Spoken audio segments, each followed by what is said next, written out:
Hi student, good morning.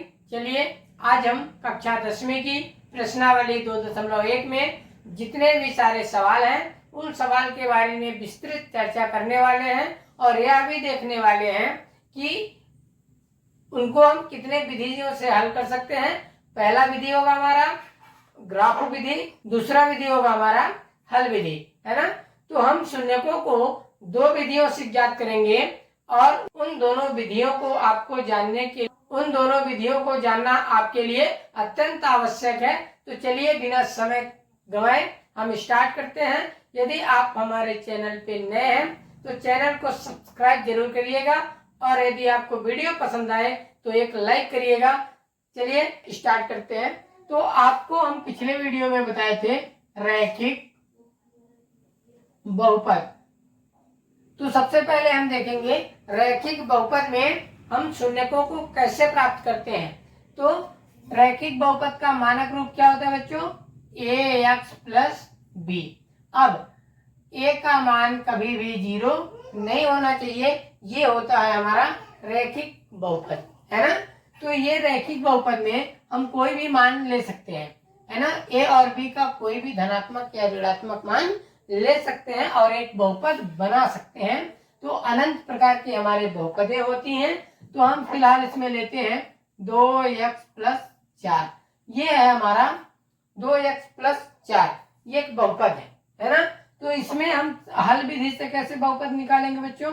2x बराबर plus 4 है तो उधर जाएगा तो माइनस 4। x का मान निकाल देना है, x बराबर माइनस का 4 बटे में, ये गुणे में है, पक्षांतरण होके जाएगा तो बटे में जाएगा 2।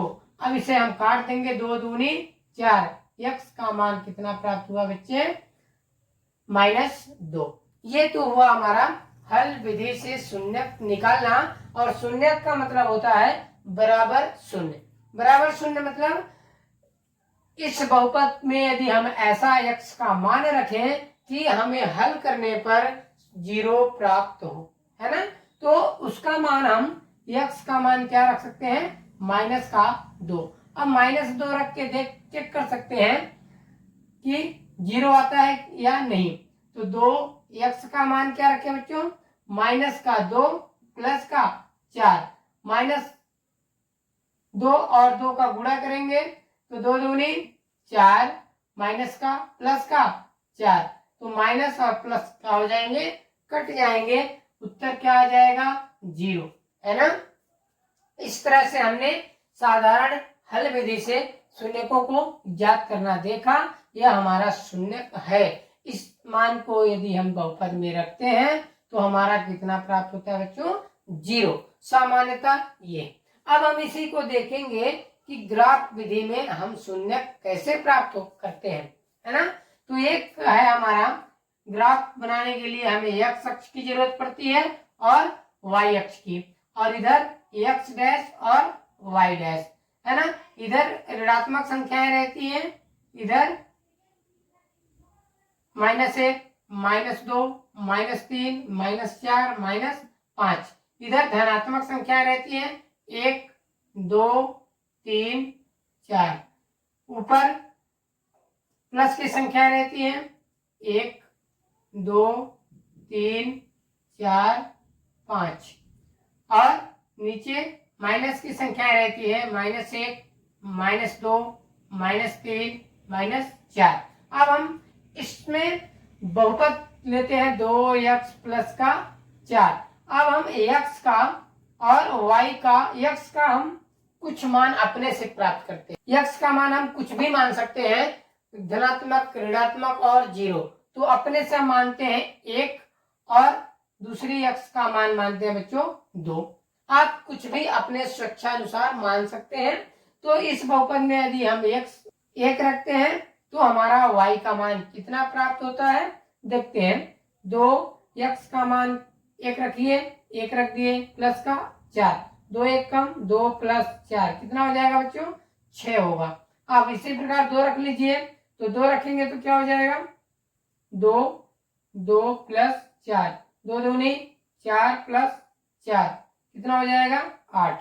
तो हमने x का मान इस बहुपद में 1 रखा तो कितना मान आया 6। यदि x का मान हम 2 रखें तो कितना मान आया 8। ठीक है, इसकी जरूरत हमें पार्ट 3 में अच्छे से पड़ेगी, इसीलिए ये बेसिक है, तो इतना आप मान सकते हैं और ये मान हमें प्राप्त हुए। अब हम इसको ढूंढेंगे, x अक्ष में 1 को ढूंढिए, x अक्ष में हम 1 को ढूंढेंगे, ये प्राप्त हुआ। अब y अक्ष में 6, तो ये y अक्ष में कितना चले जाएगा, ये इसको और बढ़ा लेंगे तो ये 6 है ना। तो इसको हम दोनों रेखाओं को मिलाएंगे तो यहाँ पर हमारा एक बिंदु प्राप्त होगा जो 1 और 6 होगा। ठीक है, इसी प्रकार हम 2 यदि मान प्राप्त करते हैं तो 2 मानेंगे तो हमारा कितना होगा, ये 7 ये 8, तो यहाँ पे हो जाएगा 2 और 8।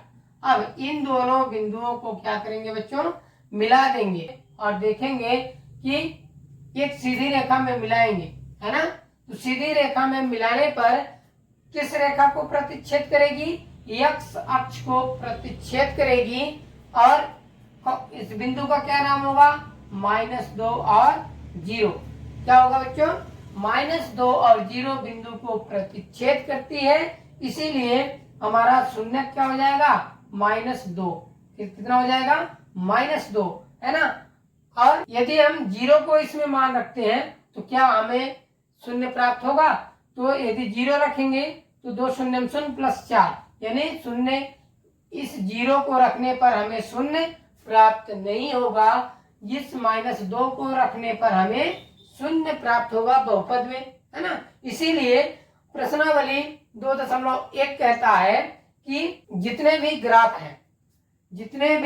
हैं, इसीलिए उसमें कहा जाता है कि x अक्ष द्वारा, कौन सी अक्ष को प्रतिच्छेद करने पर बच्चों, x अक्ष को प्रतिच्छेद करने पर जितने बिंदुओं को x अक्ष को प्रतिच्छेद जितनी बार करेगी हमारी शून्यकों की संख्या कहलाती है।